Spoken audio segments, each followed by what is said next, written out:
Welcome to another live streams. Let me know in the comments if you are watching it live or on replay and tell me how are you doing, okay? Because today we will be talking about how to actually track when you are cooking in batches just because we want to lose weight, we want to get toned and we want to make sure that you are fueling your body properly, okay? So what is harder than showing up to the gym is actually tracking your food when you batch cooking.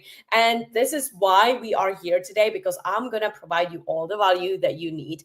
Because if you, for example, ever thought like, oh my God, like I am meal prepping, but I don't know how to track, but I want to lose weight, I feel like I am overwhelmed, I don't know where to even start, and so on, this live stream will be for you because I'm going to actually teach you how to easily track your meals when batch cooking, what kind of meals you can prep that are easy to log, and what to do when you eat at someone else's house, because this is the most common mistake and myth that you cannot track it when you are eating somewhere else. Okay, but if you are on a weight loss journey and your goals really matters to you, I'm gonna show you how, because I want to see more results. Okay, so here's how to do it in 3 simple steps when you are batch cooking. Because why we actually batch cooking? Because it saves time, it saves you energy, it saves you a lot of fucking dishes, and we don't want to waste a lot of time on a daily basis trying to figure out what we're gonna cook. This is actually when the overwhelm comes in, because you need to keep thinking about your meals on a daily basis at least like 5 times or 4 times a day, right? So we want to avoid that, and we want to just think about one simple meal, and then we want to cook it for let's say the next 3 days. Sometimes I even cook for like 7 days and then I just froze it. So this is my extreme. But if you don't like frozen meals, for example, then I would definitely suggest to try to think about one single meal that you would like to cook that you are craving. It could be pasta, it could be rice, it could be anything, and then just cook it for the next 3 days, and then you can just copy paste the macros for the next 3 days in my app. So let me dive into how to actually track it. Okay, so I want you to think about this one meal. So let's say we're gonna cook lasagna or whatever you want, basically, or let's say chicken and rice. Okay, so now I want you to think of that we're gonna cook for the next 3 days, and I want you to open the app and track everything raw before you're gonna even start cooking. So let's say you're gonna buy the whole 500 grams of chicken in Lidl or Albert Villa, whatever. Then you're gonna weigh the rice that is raw as well. So you're gonna put it into a box, into a glass, whatever, and then you're just gonna put it on the scale, and let's say 150 grams of rice. Then we're gonna use olive oil. So I want you to put a pan in and then try to track the olive oil. So let's say 20 grams of olive oil. Then you're gonna measure again in a cup like 500 grams of mushrooms. Then you're gonna measure onion. Then you're gonna do like light cheese, for example, or light cottage cheese. Let's say 200 grams of light cottage cheese. And you don't need to track any spices, you don't need to track garlic, because no one ever got fat from eating a lot of garlic, right? No one ever got fat from having spices. So I still want you to add really good spices, add maybe barbecue, grilled seasonings, salt and pepper, really good ones, so it has some taste. Okay, then I want you to cook it all together like normally you would. So you can either use just one pan meal. This is what I do. I usually put everything into one pan, and then obviously it's kind of like a risotto, it's kind of like a mix, but then we want to weight everything at the end. Okay, so let's say you can do it in two versions. So you can cook everything separately, you can cook maybe the chicken separately, and then you can maybe cook the rice separately, and then weight this at the end once it's gonna be cooking, so all separately. So let's say, for example, the rice will be 300 grams because it's not 150 anymore, because it actually soaked the water, and then suddenly it will be 300 grams. But we don't want to track this, we just want to divide it by 3. Okay, because we said at the beginning that we're gonna cook for 3 days. So now we are dividing the 300 grams into 100 grams each meal. So I'm gonna prepare 3 boxes, and I'm gonna put 100 grams of the cooked rice into each box. Then the same, I'm gonna measure the chicken that is already cooked.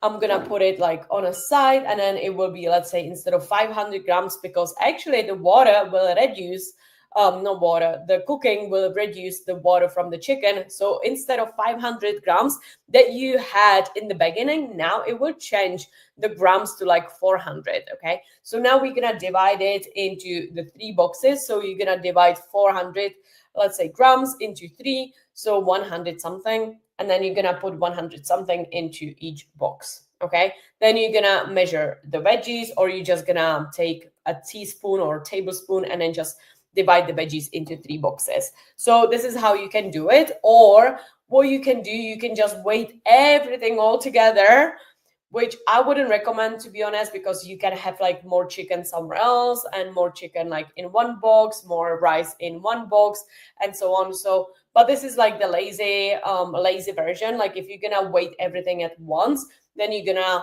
just divide this big number into 3, and then you're just gonna divide it. So this is how you can do it as well. And then if you want to cook this for next time as well, you can just save this recipe, divide the portions, and then basically you will just copy paste it into the next 3 days. And then now it's time to eat. You will have probably a lot of or bigger pans maybe used, but it will save you energy and so much dishes as well as we get on, because tomorrow you don't need to cook lunch, the next day you don't need to cook lunch, so you don't need to think about it. Okay, then you can do the same thing for dinner. So what I, for example, like to do for dinner, I usually buy like 4 pieces of salmon. So salmon fillets, I'm gonna put it into the oven. Instead of just 1 piece of fillet of salmon, I am gonna cook 4. And then instead of like 1 potato that I would still spend time on peeling, I'm gonna actually peel 3 potatoes or 4 potatoes. So again, instead of just 1 fillet, I'm cooking 4 fillets. And then instead of 1 potato, I'm gonna peel 4 potatoes. And then basically I want you to think of, okay, I'm not gonna cook just for 1 person, but I'm gonna be cooking for 4 people. But it will be all for you, 4 meals. Okay, and then if you need to cook for your whole family, let's say you have like 6 people coming into your house and then you need to cook, then do the same. Like it's not different, it will be completely the same thing. So for example, instead of like 1 salmon fillet, you're gonna buy 6 fillets. Instead of 1 potato, you're gonna do 6 potatoes. So you can still divide those portions. I would just keep it super simple. Okay, so we don't want to guess what we are actually cooking. We want to come handy and having a plan. So another ideas, for example, I want you to give you more ideas so you know what you can actually prep, especially if you have busy mornings. I would suggest to have overnight oats. I would prepare 4 servings. So either you can use kind of like a jar, you can use some bowls, whatever. And I want you to think of, okay, how much oats I need per day. So maybe like one day you will have 30 grams of oats. So times 4 basically. So let's say 160 grams of oats. Then you're gonna use some water for the oats. So you're gonna put like 40 grams of oats in each bowl. Then you're gonna pour water. Then you're gonna add, protein powder for each. Then you're gonna add, let's say, 10 grams for each into the jar. Then you're gonna add 100 grams of berries into every single jar, and then that's it. You're gonna just close it, mix it really well, pop it in the fridge, and then you can just copy paste this overnight oats for the next 4 days. Easy, like no excuses to track your overnight oats. You can also add maybe Greek yogurt into that if you don't want to use the protein powder, or if you want to have more protein. The same applies, for example, if you want to maybe cook risotto with chicken for your lunch, then again, it will be something similar. Just use a lot of chicken breast, or let's say 600 grams of chicken breast, 300 grams of raw rice. We are trying to track everything raw, by the way, okay? Just because if you will track it after it's cooked, it will change the grams. It will change actually how, what do I say? Like, for example, rice will absorb the water, chicken will reduce the water. So it will always change how much grams it has already. So we definitely want to track the oils. Like, oils are super high in calories, super high in fat, so we need to be mindful of those. And then you can add as many veggies as you want. Like, mushrooms are really low in calories, zucchini, green beans, edamame beans, what else? Any kind of like fresh veggies, kale, spinach, broccoli, cauliflower. Add all those into your meals because they are low in calories and they will provide you more volume. So you will feel like you are eating quite a lot, actually. Then again, for breakfast, you can have high protein egg bakes. So use a lot of egg whites, maybe let's say 10 egg whites, or you can buy from Rohlik. You can buy the whole box of egg whites and then you can just pour it, add a lot of spinach, maybe add like 2 whole eggs. So we have still some healthy fats in those. Maybe add like light feta or like cottage cheese, maybe add tomatoes as well, and then just mix it and then just calculate when it's done, maybe divide it by 4 portions and then just divide it backwards. So you know that you use, let's say, 500 grams of egg whites. So you're gonna divide, 120 per box. Then you know that you use just 2 whole eggs for four meals. So you're gonna add 0.5 whole eggs. Then you know that you use, let's say, 30 grams of light feta for the whole bake. Then you're gonna divide it by like 10 grams, So you always kind of like go back to how much you actually used at the beginning. I hope it makes sense. Let me know if you have any questions down below. Another thing, for example, I'm just giving you examples right here because I want you to imagine like what you can actually do. So let's say you're gonna bake lasagna. Okay, how do we actually do that? Because it's like all in one baked box, right? So again, you're gonna try to track everything that is raw. What I did in the past, I was writing it on a paper and I put like literally 500 grams of lean bean that is raw. Then I use 6 whole wheat lasagna sheets. I used 500 grams of tomato sauce, 100 grams of cottage cheese, zucchini for volume, and so on. So I wrote this, and then I know that after I cooked all of it, I know that I'm gonna divide it into 5 servings, and then I'm gonna divide the raw things at the beginning into 5. So instead of like 500 grams of lean beef, I'm gonna use just 100 grams of lean beef. Okay, if I use 6 whole wheat lasagna sheets, I'm gonna use 1.1 lasagna sheets per meal. And then again, I'm just gonna copy paste all these macronutrients and ingredients that I use and copy paste it into those next 4 or 5 days. If you like, or if you don't want to waste more time and energy, I would suggest to freeze anything that is like from the 3rd day onwards. So the 4th day plus will be already from the freezer. Honestly, what I did, I just took the frozen boxes the night before I went to the bed. I just took it to the fridge and then just let it cool. And then I had ready lunch, so you don't need to overcomplicate it. It's just fuel for your body. It's just fuel to actually burn the body fat, get you toned, and build the muscles. So sometimes we just need to, take a step back somewhere. And honestly, those meals can be super tasty, even though you are putting it in the freezer. It will not change how it tastes, maybe just a little bit. But if you're gonna honestly like take it out in 4 or 5 days, it will not change how it taste much. And what you can do, you can just add more fresh veggies, more maybe Greek yogurt or some cream on top, or maybe you can just I don't know, seasoning slightly differently and so on. So you can definitely make it more tasty when you are taking it from the freezer.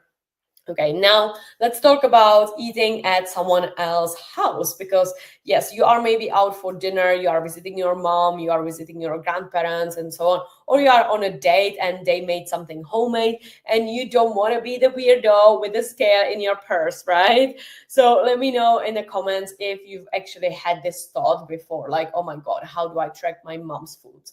Okay, so I want you to think of, look at your plate. Look at how much protein do you have? What kind of protein do you have? Do you have chicken, beef, tofu? What is as your protein? If you don't have a protein, don't eat it, okay? I want you to have a protein in every single meal. So what kind of protein do you have? Let's say you have chicken or beef. Let's say goulash. You will have a beef goulash. So you have beef food, beef protein.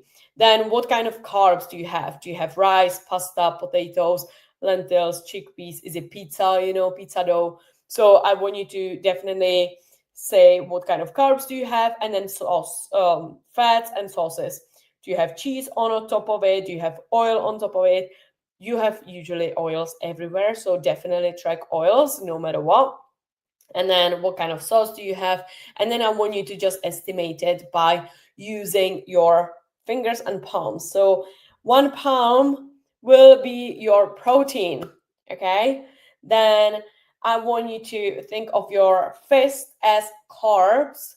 So you can have like this amount of potatoes, this amount of rice, and so on. And then if you look at your food and it looks creamy or oily, then definitely track at least like 20 grams of oil or 1 tablespoon of oil.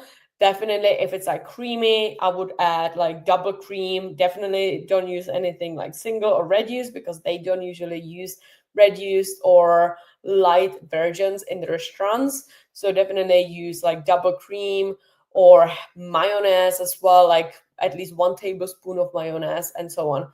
So you can also ask them like, hey, what did you use, to cook this delicious meals? And they will be happy as well to provide you more information, because you are interested in the meals, but they don't know that you will be tracking it. So you can kind of like be like, oh my God, this looks so beautiful. Like, how did you make it? I would never make this on my own. And they'll be like, oh my God, yeah, she's interested, so they will tell you how they made it. And from there you can be like, okay, so she used this and this and this and this, so I'm gonna track it separately in my app, and then I'm just gonna estimate basically how much I'm gonna get the calories from it. But yeah, basically, I don't want you to kind of stop tracking when you are somewhere else, because this is not the time to actually stop. This is just time to learn and kind of adapt. Okay, so it is not just guessing, but we are making sure that we are fueling your body properly, that you have energy for your workout, you are burning the body fat, and so on. So if you are still struggling with batch cooking or eating out, then comment below, and then I'm gonna reach out to you, because I definitely want to make sure that you understand how to do that. Okay, so just a wrap up, if your goal is a fat loss, tracking will help you to get there faster. You don't need to track forever. Trust me, I've been on this journey for the past 10 years and I don't track as often as I should, but it gives you clarity and confidence about food. You will be learning about how you are actually fueling your body. So you are doing this for you, okay? And I don't want you to just lie in the app like, oh, I will not be tracking chocolate. I will not be tracking this, because again, you are doing this for you, and this will give us some idea why you are not losing weight or why you are losing weight and so on. So I'm not here to actually judge you. I'm here to provide you feedback and kind of like help you on what to pick next time when you are eating out, so we don't give up, you are not feeling confused, or we are still seeing amazing results. Okay, so if you have any questions, let me know.